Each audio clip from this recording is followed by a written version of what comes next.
Hello. Thank you for your patience.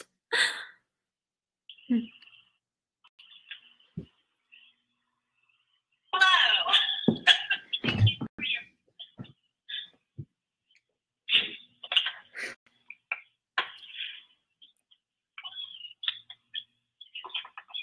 Okay. All right. So very sorry, everyone, for the technical difficulties. This is not how we planned it to go, obviously. But I'm going to ask Teva some questions, and then feel free to comment, and we'll get all of your questions answered. So first, I'd like to welcome Teva Harrison, the author of In Between Days, and I wish that you could see me because I'm holding up the book. I could grab a copy. Go for it. Yep. It's a graphic novel about her life about living with cancer. So I'm just going to grab a copy of the book so you can see the cover. There it is, In Between Days. Thank you. So, Teva, why don't you tell us about your diagnosis with metastatic breast cancer?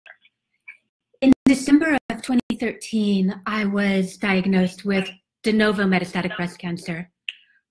I was training for a half marathon, and sorry, I'm just going to take my phone off of speaker for a moment while I'm talking. I was training for a half marathon, and I was in so much pain, and I kept going to the doctor saying, "What's wrong with me?" And I was young, so they didn't think it might be cancer. They thought, "Oh, you've done something mechanical, training for this run. Here are some painkillers, go home." And then a few months into that process, I found a lump, and it was so huge, and it had grown so quickly, and I was so terrified. And I went to my family doctor, and he sent me for an ultrasound. And that technician, her manner changed halfway through the process. She was very good about keeping quiet, but it was obvious something was wrong. It was December. Most of the hospital staff were gone on holiday. A skeletal staff rushed me through a mammogram and then a biopsy. And then very quickly they told me, "You have stage 3 cancer. We're going to get you chemotherapy and surgery and radiation. And by this time next year, you'll be on the other side of this." And then the results came back from the bone scan, which showed that I already had tumors in my femur and in my spine, which is why I was in so much pain. I was diagnosed initially with those 2 locations of bone metastases and some lymph node involvement. And I was initially put on hormone therapy. I was on hormone therapy for my first treatment for 11 months before my cancer metastasized to my liver, and I had to change my treatment. And I managed to get a bit more than 3 years on hormone therapy before the hormone receptors stopped reacting. I'm losing the word for it, but I no longer responded to hormone therapy. And at that point, I asked my oncologist for a new biopsy so that we could see whether my cancer would be responding to anything else, if there was anything that could potentially be a change in treatment. My doctor really firmly cautioned me that what we learned probably wouldn't equal a change in treatment. But in fact, my HER2 receptors, previously negative, had shifted to just the size of a clavicle, and now my treatment involves Taxol, Herceptin, and Perjeta because my cancer is now HER2 positive and hormone negative, which is an interesting, and I understand not terribly usual change to a cancer at this stage in the game.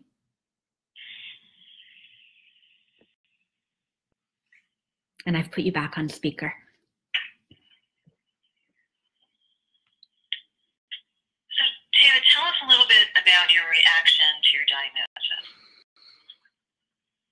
It was like the world fell out from underneath me. I was so scared, and I was sure that I was about to die. I felt completely lost. I was depressed. I didn't want to tell anybody. I was incredibly private for almost a year. I wanted initially to hide. I didn't want to have conversations with people where I had to explain to them why I wasn't working, why I was at the hospital so much. I avoided being around people initially, but I was so depressed that I started talking with a psychiatrist, trying to get to the bottom of why my reaction was so difficult to get beyond, so that I could find a way forward, find a way to live whatever time I had left with as much joy as possible. And out of those conversations with my psychiatrist, I'm an artist, so I started to go home and draw these little fussy comic strips about the worst times in my life, the things that had a feeling that was analogous to the way cancer made me feel. And those comics, those little comics about the worst times in my life, started to evolve because I was thinking about childhood into comics about the best times in my life. And then I went to a support group with Young Adults Cancer Canada, where they put me in a room with a number of other young people living with metastatic disease, not necessarily breast cancer, but metastatic cancer. And for the first time, I had the opportunity to talk with other people who were facing really head-on the same kinds of questions I was facing. And after that weekend spent in retreat with people who knew, who I didn't have to explain what I was going through to, because they were there too. You know, I often say that this is how it's the worst way to meet the best people, right? I went home, and the first thing I did was draw the first comic I did about cancer. And then the floodgates opened. I started drawing just comic after comic, little stories about my experiences or my thoughts or my fears or hopes. And those comics were starting to make it possible for me to make sense of what I was feeling living with this disease. And that step forward, that step away from just spiraling darkness, was helping me in such a profound way that I showed the comics to a couple friends of mine who were also living with metastatic breast cancer. And they both had the same reaction, that I should share them. If I could get over my shyness, my fear of sharing my own illness, my fear of being public with my disease, that if I shared them, I could maybe help somebody else who had been feeling as dark and alone as I had been feeling, to find that way toward joyfully living whatever we have left.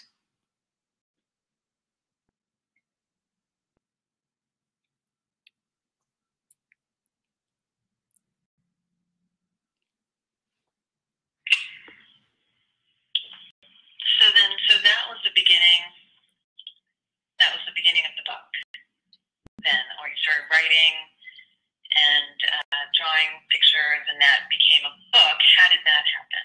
Well, when I decided that, yes, sharing was more important than my privacy, I built a blog, and I started putting the comics up on the blog. And then the Walrus magazine, which is a tremendous Canadian magazine that publishes everything from long-form journalism to poetry, their online editor wrote to me and invited me to migrate my comics over to their website. And that was an amazing opportunity because, you know, my blog was, it was a very small thing, and the Walrus has a tremendous reach, a reach including my now publisher, who wrote to me after the comics went up in the Walrus saying, I think you have the beginning of a book here if you want one, which is an amazing email to get. Of course I wanted to write a book. What kind of an opportunity for a legacy that was. So I sat down with the publisher and the editor, and in that initial conversation, we talked about what form the book would take. And we settled in that first conversation on the combination of comics and short personal essays that the book became. And when they told me a normal timeline for a book, which is about 2 to 3 years, I was scared because that's about what I thought I had left, if I was lucky. And when I expressed that concern, my publisher, bless her heart, said, well, if you can write faster, we can publish faster. And instead of that 2 to 3 year timeline, we went from first meeting to first holding a copy of the book in 11 months.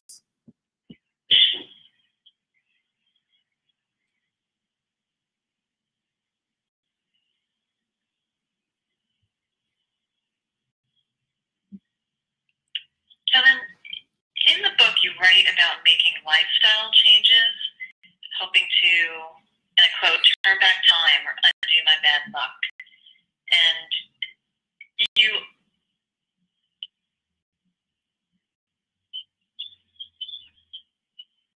you also talk about finding opportunities to blame yourself. Can you talk a little bit about that? You know, everyone tells me, everyone I've encountered medically, that my cancer is hereditary. My family does have a strong history of cancer, but I'm the one who got cancer. And so I wonder, I can't help it. I still, even now, wonder what I could have done differently to either find it sooner or stop my body from taking this wrong turn. I initially freaked out. Anything that seemed like a plausible treatment, an alternative treatment to add. I at no point was turning my back on, you know, traditional medicine, but I thought, well, what if there's something else I could do to slow this down, like take mushrooms or frankincense or vitamin B6. So I went down a rabbit hole of I was juicing, and I was raised a vegetarian, but I became vegan. I was doing more exercise. I was layering on all these different supplements, and I checked them all with my pharmacy at my hospital to make sure that they weren't going to interfere with the medication my doctor prescribed. But I was desperate, and I was scared, and I did all the things, and I still had progression. So I'm easier on myself now than I was then. I was really hard on myself. I was restricting many of the ways I enjoy life, because, you know, food is a big part of what I enjoy about life. I love to make beautiful food. I love to enjoy unusual flavors, and I was really reining myself in to a degree where I was taking some of the pleasure out of living in order to hopefully prolong my life. But I've reached a point where I'm much more permissive with myself. I don't think there is anything I could have done. I think prevention is a lovely idea, but it doesn't work for all of us. Some of us, it was just coming for, and you can't blame yourself. To me, that's actually one of the saddest parts of prevention messaging, is that it has the ability to turn back on us into a kind of blame. And by no means do I think people shouldn't do the things to keep themselves healthy. But I think it's very important that we don't blame ourselves when we get sick.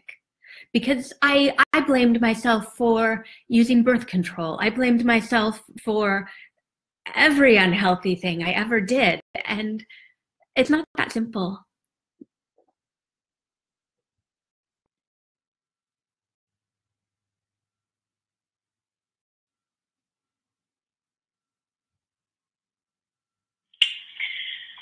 Teva, you talk about participating in a clinical trial. What made you decide to participate? Well, as soon as I was diagnosed, I was interested in clinical trials because of the access they give us to whatever is the newest, most cutting edge treatment. Because I know that we don't have anything yet that can stop my cancer from eventually coming back. You know, we have treatments that will slow it, treatments that can stabilize it, treatments that can even beat it back.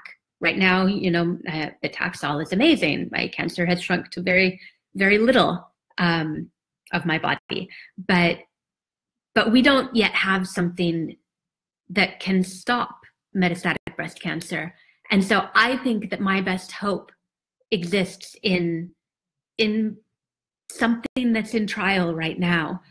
And that's not just my best hope. That's the best hope of myself and other men and women living with metastatic breast cancer, and my nieces and nephews and all of my family who you know, carry the same genes I do. And if we can find a way, I would happily give my body to science to figure out what we can learn from treatments. I participated in a trial as my second line treatment. I clearly couldn't have a trial as my first line treatment because they all require that you have failed a treatment first, at least all of the ones I've looked at. And but I got in as soon as I could. My oncologist is a researcher, and when I was looking for the right oncologist for me, one of my criteria was that he or she be in active research, so that I could have somebody taking care of me who is up on whatever the latest, greatest, newest, most exciting treatments are. You know, now I'm on a standard of care treatment, but I will go on another trial if my oncologist sees something that might be better when this line of treatment fails. I'm always open to it. I think it's crucial that I and other people like me participate in trials so that new drugs can be developed and hopefully get to market.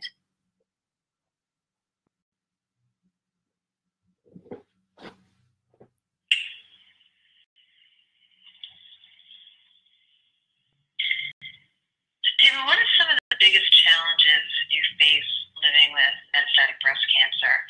In the book, you discuss pain management and the pros and cons of managing pain with opioids. Is that one of the biggest challenges, or tell us about that? That is a challenge. It's I've got to a pretty good place with my opioid prescription. I do use a fentanyl patch, which is a drug that has a complicated place in the news cycle right now. But I don't think its place in cancer treatment is that complicated, because cancer pain is especially difficult, or can be, to manage. For me, it's the bone pain that's most difficult to manage, because it's in my spine. The femur is painful, but it doesn't bother me as much. But when something is in that center of your body and your back, there's no escape, you know.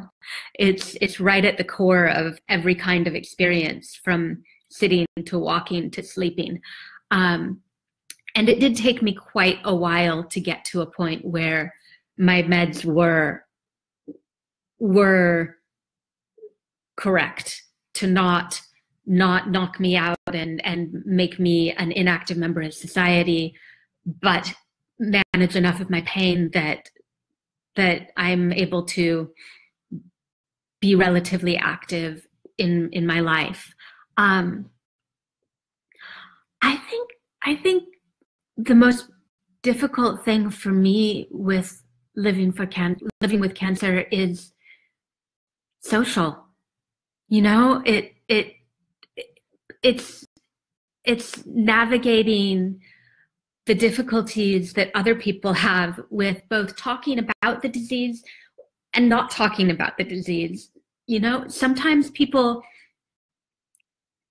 see me as partly because I've been so open and shared so privately and personally.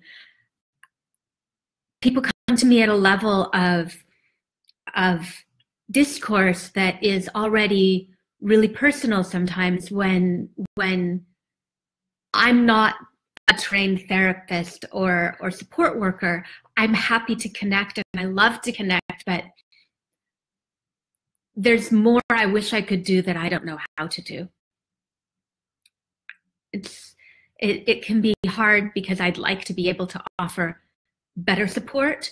And sometimes all I can do is offer advice about where to find it.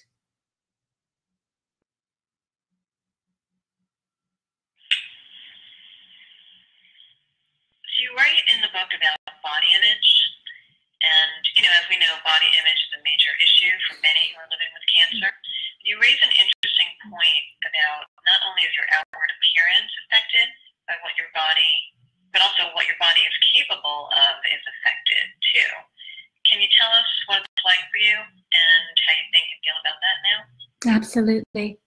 And that's an ever evolving and complicated question for me. When I wrote the book, I had hair, so I looked much more like anybody.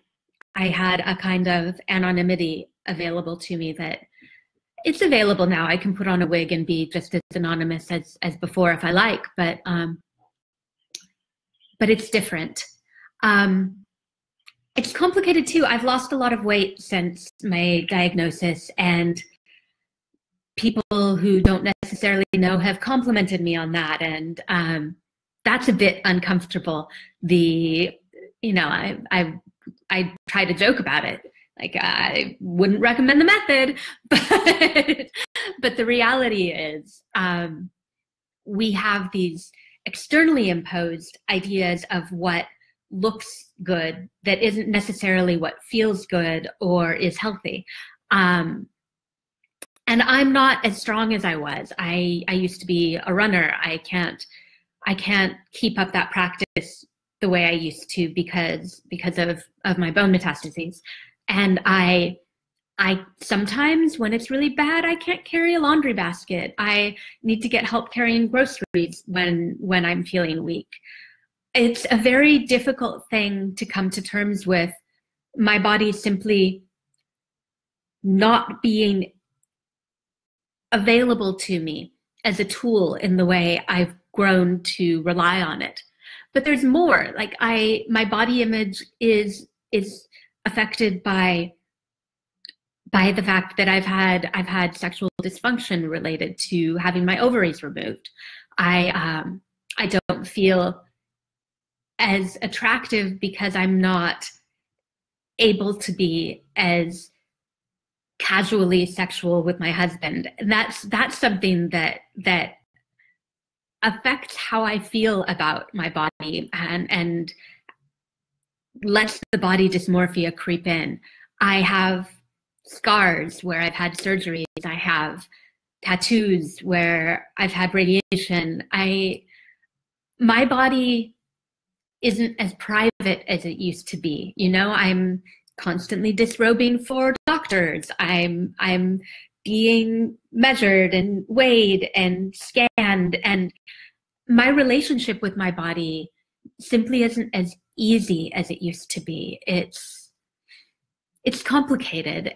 And as much as I try to stay positive about my body because it's still here, it's still going, and I'm really grateful for that. It's a work in progress.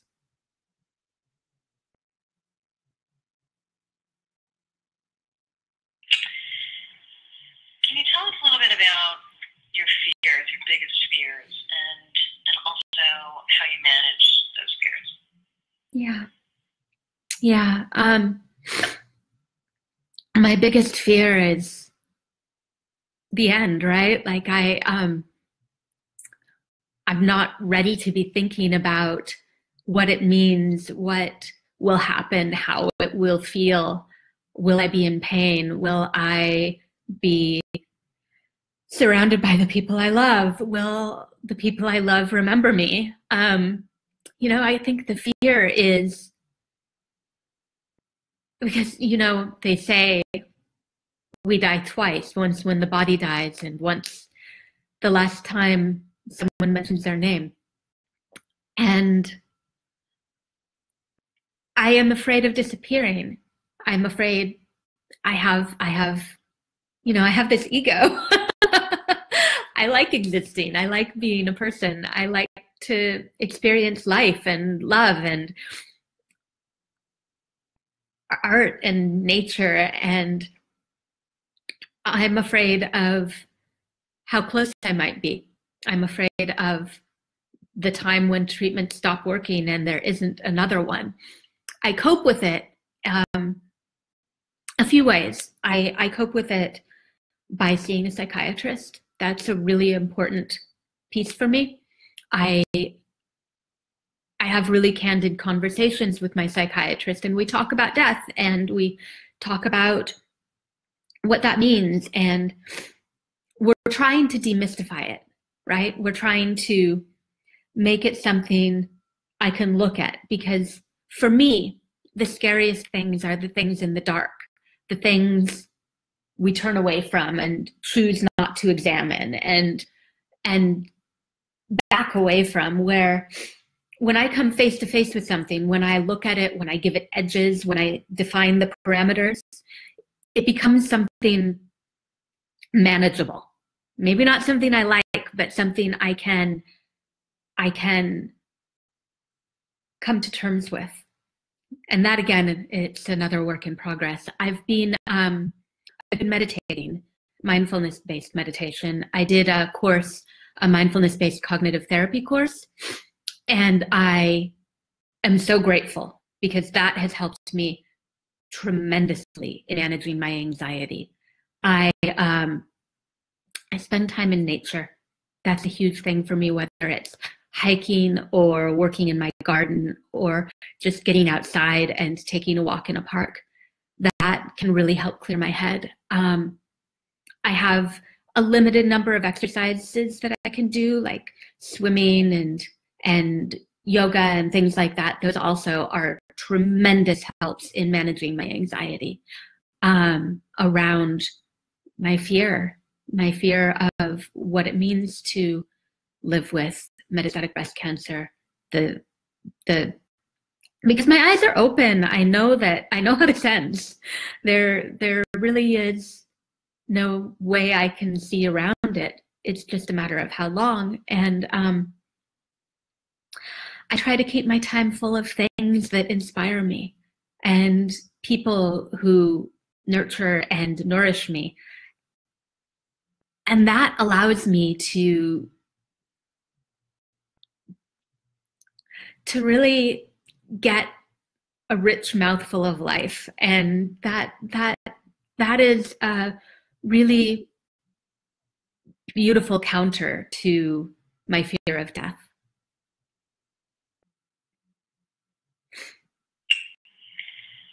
Thanks for sharing the things that you do to help manage that fear.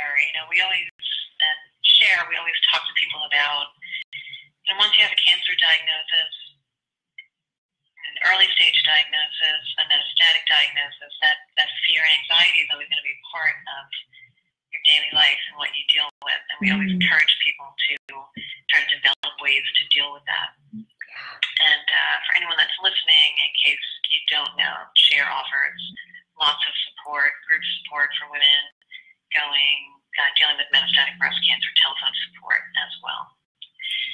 So, Teva, I read that you said that you live for hope.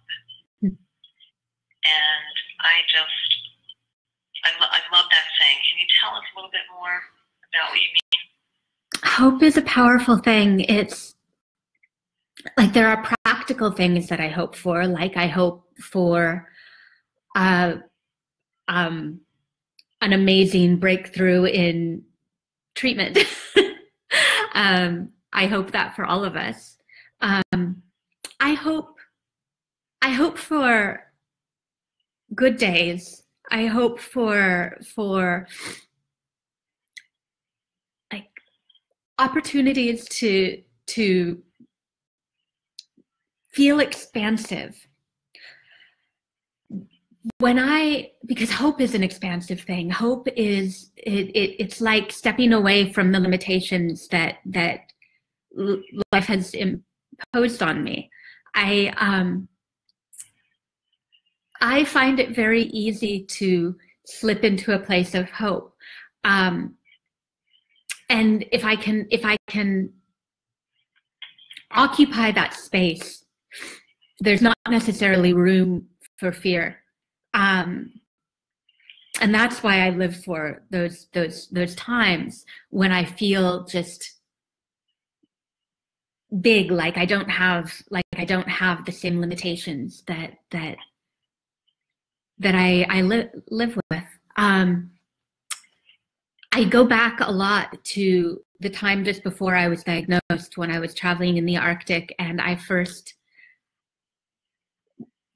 felt that great expanse of the tundra and the way it just stretched on forever, and it felt like all possibilities existed. My thoughts go back to that time, and I try to pull that forward and incorporate it into my present, because there are lots of little ways that build, like in the comic I have about small acts of hope, like wearing seatbelts in cabs and a 7-step skincare regimen and buying recycled toilet paper, things that you wouldn't do if you don't believe in the future. And I do believe in the future. I know it's possible that my future will be short, but I do have hope. Like, I look at what's going on with research today, and I do have hope that we as humanity, not we as myself and you, we will find a way to slow this disease and turn it chronic. I feel very confident that that's on the horizon. It may not happen for me, but I think it's going to happen, and that will be such a beautiful thing, because the fear we live with cancer is so ugly and so unique, and to be able to see a future where that is gone is like an ultimate act of hope for me. I got a little verklempt. No, thank you. Yeah. So someone's wondering if you are continuing to make new art since publishing in between days. Yeah, I'm working on a couple projects right now. One of them is a prose project, and one of them is a comic project. So even the comics in between days, this project was the first time I worked with comics. I used to have art on one side and words on another, and I love drawing comics. I didn't expect that. I never knew that I was a person who would love to draw comics. But this project has opened up this whole new art form for me, which is fantastic. I've been collaborating with a playwright named Jordan Tannehill, whose mother has metastatic breast cancer, on a virtual reality theatrical project where I'm the lead illustrator, and he's writing. It's a memoir piece for him about his relationship with his mom, and that project has appeared at the Tribeca Film Festival in their virtual reality sidebar, and also at the Venice Film Festival, and I got to go to both, which was pretty great. And and that project is ongoing. It will eventually, it's a co-production between the National Film Board here in Canada and the National Theatre in the UK. And the final project will be a full-length theatrical project that will live at the National Theatre. So I'm working on a lot of different projects right now, and this book has opened up the door to many of them in a way that has been incredibly profound in relation to my artistic practice. That's really exciting. And for those of you who don't know, Teva is going to be speaking at the Susan G. Komen New York City Metastatic Breast Cancer Conference this coming weekend on Saturday. And I look forward to meeting you there in person. So one last question before we let you go. So I recently read an article you wrote about finding four-leaf clovers. And ever since, I've been looking for them in my yard, which seems to be covered with clovers, but I haven't found one. So how do you do it? Oh, I feel like I need to like hang out with you in a clover patch and do a tutorial, but I have always, it's a date. Excellent. I'm looking forward to it. I don't know why I've always had such an easy time, but I feel like part of it is the artist's eye, that you look at things really closely when you're an artist, but I think anyone can do it. I have developed a way of looking when I really want to find one, as opposed to when I casually find them. Say if I want to prove that I in fact find them everywhere, where I sort of let my eyes go soft and not focus specifically on anything, and let my fingers sort of drift across, separating the clovers from each other, just gently separating them with soft eyes. And then it's very meditative. It can be really like a peaceful mindfulness exercise, actually. And just grate your fingers gently across and move across the patch. And it very much increases your odds. I've had a number of people write to me that they've used my method and it has worked for them. So hopefully it will for you soon. I'll have to practice that a little bit. So I just wanted to read a comment by someone who's been watching, Catherine from the Metastatic Breast Cancer Network. We thank Catherine for making the introduction to you. But Catherine writes that she appreciates that you don't depict cancer as something one must learn from or, quote, a silver lining. It seems like you strike a balance between reporting your story or commenting on it, but not telling the reader how she should feel or preaching. I don't understand how people see cancer as a silver lining. It's the most horrible thing. But whether we have a horrible thing happen to us or not, I think the question is, what do we do then?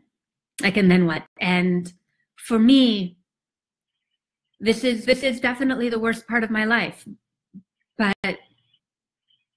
But am I going to continue to live my life in the best way I can? Absolutely. And I can't tell. I mean, I couldn't tell anyone else how to choose, how to live with this, because it's so personal. We have our own authentic reactions to what happens to us in our lives, and if the reaction is like to not tell anyone, that's the right reaction. If the reaction is to get out and be an advocate, well, that's the right reaction, because it's each individual person's life, and all I can do and all I set out to do was share my life choices and how I'm forward.